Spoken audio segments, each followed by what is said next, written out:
In this video, I am going to explain multi-layer perceptron using the digits dataset from sklearn.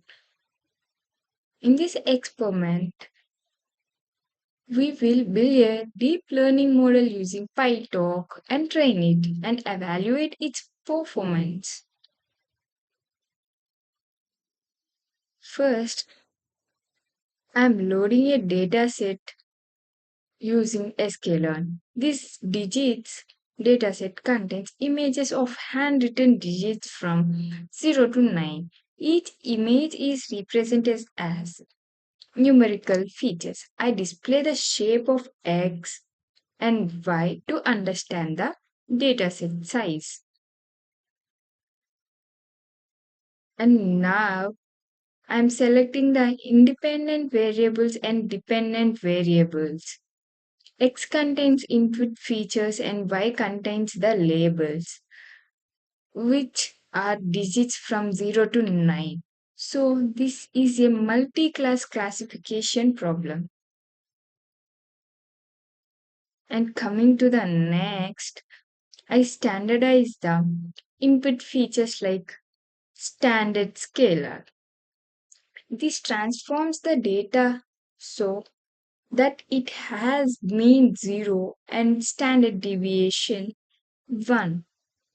This helps the model learn faster and improves the performance. And coming to the next, training and testing. Now I split the data into training and testing data. 80% is used for training and 20% is for testing. This allows us to evaluate the model on unseen data. And coming to the next, convert the input to PyTorch tensors. This is required because PyTorch models work with tensors instead of normal arrays. Inputs are converted to float type and labels to long type. And coming to the next, I define the multi-layer Perceptron model. This model contains multiple layers.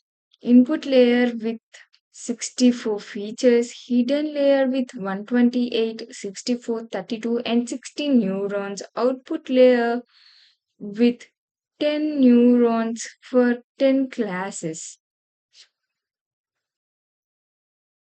Each hidden layer uses ReLU activation functions. ReLU helps the model learn complex patterns.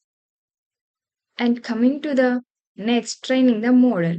I train the model using back propagation.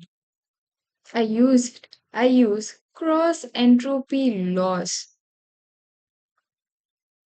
as the loss function and Adam optimizer. For each epoch forward pass model predict outputs, loss is calculated and backward pass update weights and optimizer updates parameters. This process is repeated for 100 iterations to minimize the error. And coming to the next, training curve.